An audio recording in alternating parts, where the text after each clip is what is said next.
নমস্কার, আপনাদের সকলকে স্বাগত। গল্পের সাথের আজকের নিবেদন নারায়ণ গঙ্গোপাধ্যায়ের লেখা ছোট গল্প মহলা। অভিমন্যু চৌধুরী বড় আয়নাটার সামনে দাঁড়িয়ে মেকআপ করছিল। আজকের অভিনয়ের সেই নায়ক, পরিচালক। এক কথায় তার হাতেই সব। প্রিয়দর্শন দীর্ঘ চেহারার অভিমন্যু চৌধুরীকে ঠিক রূপকথার রাজপুত্রের মতো দেখাচ্ছিল। নিজের হাতেই মেকআপ নিচ্ছিল, বরাবরই নেয়। মাথার ঠিক ওপরেই 100 পাওয়ারের আলোটা ঝুলছে। সেই আলোয় গোঁফের রেখাটা ঠিক করে নিতে নিতে অভিমন্যু ভ্রু কুঁচকে পিছন ফিরল।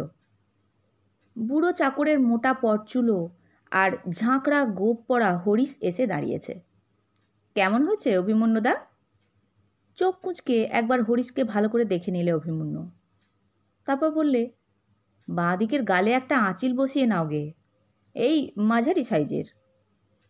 হরিশ চলে যাচ্ছিল। অভিমন্যু পিছু ডাকল, অর্কেস্ট্রা রেডি? হ্যাঁ, তৈরি হয়ে গেছে। লাইটিংয়ের চার্ট? ওটা কমলদার কাছে, সেই থাকবে লাইট বোর্ডের কাছে। ঠিক আছে। একটু ভেবে অভিমন্যু বলল, ওপেনিং সিনের মিক্সড লাইটিং, ইয়েলো আর ব্লুর এফেক্ট বেশ ভালো করে বলে দিও কমলকে। হ্যাঁ, আর একটা কথা, মেয়েদের কত দূর? শুধু রেবা সরখেলের ভৈরবী বাকি, ও তো সেকেন্ড অ্যাক্টের শেষের দিকে। হরিশ এক মুহূর্তের জন্য চুপ করল, তারপর বলল, একটা কথা বলবো অভিমন্যুদা। আবার কি হলো? সবাই বলছে জয়ন্তী আজকের নাটক ডোবাবে। কেন যে শেষে ওকেই অভিমন্যুদা হিরোইন করলেন? অভিমন্যুর দু চোখ ধক ধক করে জ্বলে উঠল। কেন হিরোইন করলাম তোমরা জানো না সে কথা? ঠিক ওই রকম পার্টের জন্য মেয়ে কোথায় পাচ্ছিলে শুনি? নাটকের নায়িকার বর্ণনার সঙ্গে জয়ন্তীই তো হুবহু মিলে যাচ্ছে। তা মিলে যায় বটে, হরিশ মাথা চুলকালো, কিন্তু অ্যাক্টিং? স্টেজে নামলেই খুলে যাবে, কিছু ভেবো না। না, ভাববার আর কি আছে? হরিশ একবার দ্বিধা করল। তবে কি না কৃষ্ণা বোসকে পার্টটা দিলে অ্যাক্টিং ভালো হতো, কিন্তু নায়িকার দিদিমার মতো দেখাতো, আর আমার তাতে অভিনয় করা সম্ভব হতো না। অভিমন্যু আবার আয়নার দিকে মুখ ফেরালো। যাও, কিছু ভাবতে হবে না, দায়িত্ব যখন আমার তখন আমিই দেখব সব। জয়ন্তীর অভিনয় যদি খারাপ হয় তারপরে যা বলবার বলো, এখন নয়। হরিশ বেরিয়ে গেল। খুশি হয়ে গেল না। অভিমন্যু কিছুক্ষণ আয়নার দিকে তাকিয়ে চুপ করে দাঁড়িয়ে রইল। তেল আর আঠার গন্ধ। পাড়া ওঠা আয়নার ভেতর থেকে যেন কতগুলো ক্ষতচিহ্ন উকি মারছে। ফ্রেমের গায়ে পেন্টের দাগ, কাঁচের ওপর পাউডারের গুঁড়ো জমে আছে। খানিকটা ক্রেপ তুলে নিয়ে আঙুলে জড়াতে জড়াতে ভাবতে লাগলো অভিমন্যু, সত্যিই কি কাজটা ভালো হলো না? সত্যিই কি ক্লাবের সকলের মতের বিরুদ্ধে জয়ন্তীকে পার্ট দেওয়া তার অন্যায় হয়েছে? অথচ তখন যেন কেমন রোগ চেপে গিয়েছিল। সবাই বলেছিল কৃষ্ণা বোসকেই নেওয়া হোক। ঠিক কথা, কৃষ্ণা অভিনয় ভালো করে, অ্যামেচার মহলে তার দুর্দান্ত নাম ডাক। কিন্তু 30 পেরোনো কৃষ্ণাকে অভিমন্যু কিছুতেই পাড়াগাঁয়ের সপ্তদশী কিশোরী বলে ভাবতে পারেনি। কৃষ্ণার কালি পড়া অভিজ্ঞ চোখের দিকে তাকিয়ে সে কিছুতেই এই ডায়লগ বলতে পারে না। সত্যি বলো তো, রবীন্দ্রনাথের কৃষ্ণকলির চোখ দুটি তুমি কোথায় পেলে? অতএব একদিন আনকোড়া জয়ন্তী এসে ঢুকল, বিধবা মায়ের মেয়ে। ভাইয়ের সামান্য রোজগারে দিন চলে না। ক্লাবের নামডাক আছে, এখানকার আবহাওয়া ভালো, তাই মা কয়েকটা টাকার আশায় স্বল্প শিক্ষিতা মেয়েকে পাঠিয়েছে অভিনয় করতে। শুনেছে যদি নামডাক করতে পারে তাহলে অনেক অ্যামেচার পার্টি থেকে ডাক আসবে। মাসে 150-200 টাকা রোজগার করাও অসম্ভব কিছু নয়। একেবারে কাঁচা, একেবারেই ছেলে মানুষ। সত্যিকারের সরল সপ্তদশী কিশোরী কি আর কিশোরীর অভিনয় করতে পারে? তার জন্য একেবারে আলাদা ধরনের লোক চাই। অথচ সেই অসাধ্য সাধনই করতে চেয়েছিল অভিমন্যু। সবাই যত বেশি করে বলছে কৃষ্ণার কথা, অভিমন্যু ততই জয়ন্তীর ওপর জেদ পড়েছে।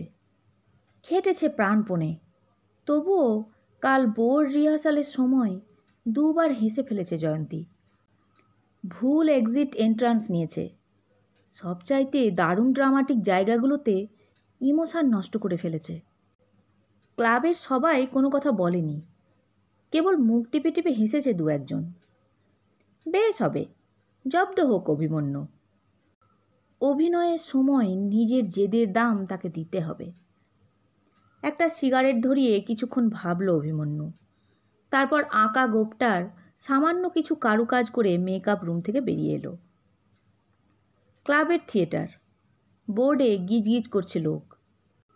যত কাজের অকাজের তত বেশি। চা, সিগারেট, হাসি, কোলাহল। অভিমন্যু একটা ধমক দিলে, ভলেন্টিয়ারেরা সব এখানে কেন? মিথ্যে ভিড় বাড়াচ্ছে কেবল। যাও যাও, গেটে যাও। মেয়েদের চা খাওয়াবার জন্য যে 2-3 জন অত্যুৎসাহে আনাগোনা করছিল, তারা অভিমন্যুর চোখের দিকে তাকিয়েই স্টেজ ডোরের দিকে ছুটল। 4টি মেয়ে মেকআপ নিয়ে এক কোনায় বেঞ্চিতে এসে বসেছে। 3 জন অভিজ্ঞ অ্যামেচার অভিনেত্রী। 2 জনের বইটা আগে করা, তারা নিশ্চিন্তে হাসাহাসি করছিল। তাদের মধ্যে চুপচাপ বসেছিল জয়ন্তী। তার 2 চোখ ভয়ে ভরা, কপালে ঘামের বিন্দু। একবার তাকিয়ে দেখল অভিমন্যু। ভয় হচ্ছে না তো জয়ন্তী? প্রাণপণে ভয়টাকে চাপতে চাপতে জয়ন্তী বললে, না। তোমার মা, দাদা এসেছেন, তাদের বসিয়ে দেওয়া হয়েছে। অস্পষ্ট গলায় জয়ন্তী বললে, আচ্ছা।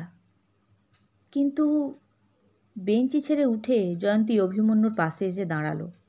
সত্যি যদি পার্ট ভুলে যাই, যদি খুব খারাপ করি, তাহলে? কয়েক মুহূর্ত অভিমন্যু আবার জয়ন্তীর চোখের দিকে তাকিয়ে রইল। ক্লাবের সকলের বিরুদ্ধে সে চ্যালেঞ্জ নিয়েছে, কোনো মতেই হার মানাতে পারবে না। এদিকে একটু এসো জয়ন্তী, কথা আছে। স্টেজের একেবারে পিছনে একরাশ কাঠপিস, ধুলোমাখা সিংহাসন, একটা আধ ভাঙা টেবিলের উপর গোটা 3 লাল ভেলভেটের তাকিয়া, সামনে উঁচু প্রাচীর, পিছনে স্টেজের আড়াল, নির্জনতা আর আবছা আলো। অভিমন্যু বললে, শোনো।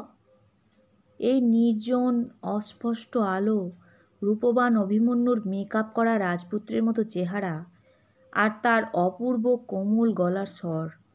জয়ন্তীর রক্ত চলাচল যেন বেড়ে গেল বুকের মধ্যে। ক্ষীণ স্বরে জয়ন্তী বললে, বলুন।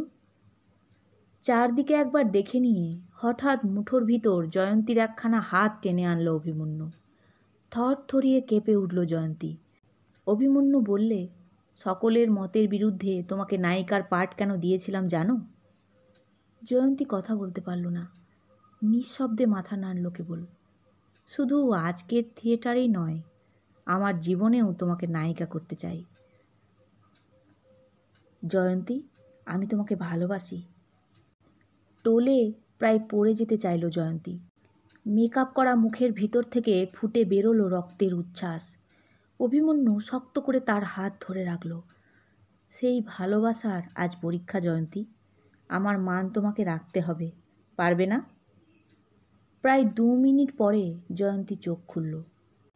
সম্মোহনকারীর মতো তীব্র দৃষ্টিতে অভিমন্যু তাকিয়ে আছে তার দিকে। তার ছোঁয়াতেই যেন জয়ন্তীর চোখ দুটোও আলো হয়ে উঠল। রক্তাক্ত মুখে, দীপ্ত দৃষ্টিতে ঘন ঘন শ্বাস ফেলতে ফেলতে জয়ন্তী বললে, পারবো। তেমনি সম্মোহন করার ভঙ্গিতে অভিমন্যু বললে, তবে চলো বোর্ডে, বেল পড়বে এক্ষুনি। রেসের ঘোড়াকে নাকি মদ খাইয়ে মাঠে নামাতে হয়, তার চাইতেও তীব্র, তারও চেয়ে আরও ভয়ঙ্কর নেশা। সেই নেশার ঘোরে অভিনয় করে চলল জয়ন্তী। আশ্চর্য, অবিশ্বাস্য, হাততালির পর হাততালি। হরিশ ছুটে এলো।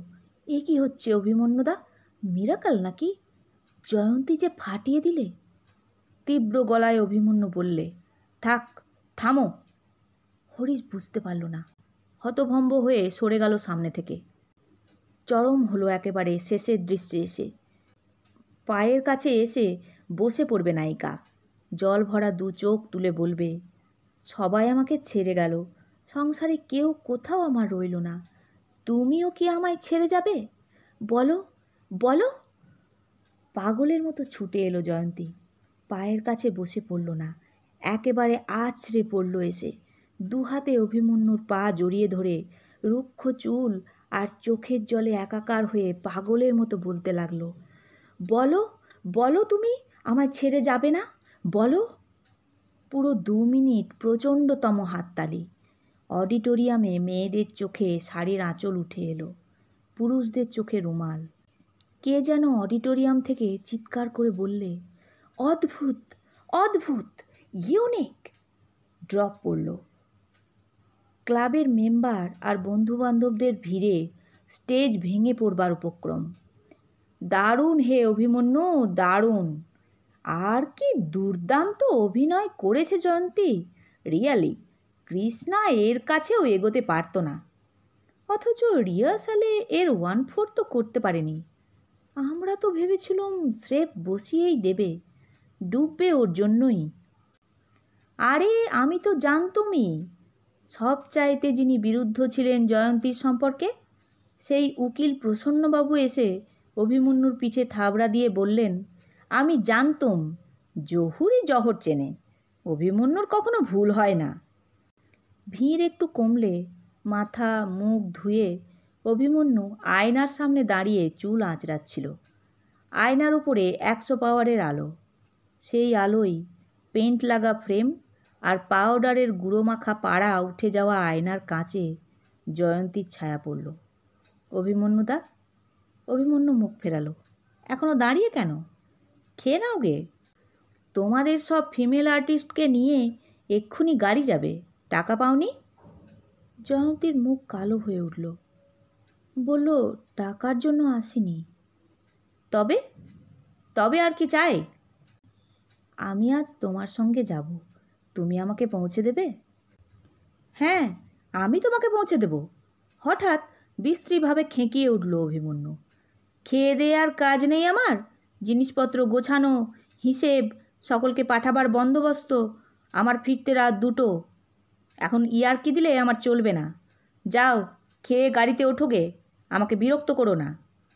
রক্তহীন মুখে এক মুহূর্ত স্থির হয়ে দাঁড়িয়ে রইল জয়ন্তী, তারপর ছুটে পালালো। আয়নায় নিজের দিকে তাকিয়ে কিছুক্ষণ চুপ করে রইল অভিমন্যু। একটু নিষ্ঠুরতাই হলো হয়তো, কিন্তু উপায় ছিল না। নেশা ধরিয়ে না দিলে রেসের ঘোড়া ছুটতে পারত না। জয়ন্তীর ক্ষতি হলো না, কিছুমাত্র না। এই তার সত্যিকারের মহলা। এরপর থেকে সম্পূর্ণ স্টেজ ফ্রি হয়ে গেল সে। কোনো অভিনয়েই কোনো দিন তার আর আটকাবে না। শেষ হলো গল্প মহলা। নতুন একটি গল্প নিয়ে খুব তাড়াতাড়ি ফিরে আসছি। আমার গল্প পাঠ কেমন লাগলো তা অবশ্যই কমেন্ট করে জানাবেন। ভালো লাগলে একটি লাইক দেবেন ও প্রিয়জনদের সাথে শেয়ার করবেন। নতুন নতুন গল্প শোনার জন্য চ্যানেলটি সাবস্ক্রাইব করে রাখবেন। ভালো থাকবেন। ধন্যবাদ।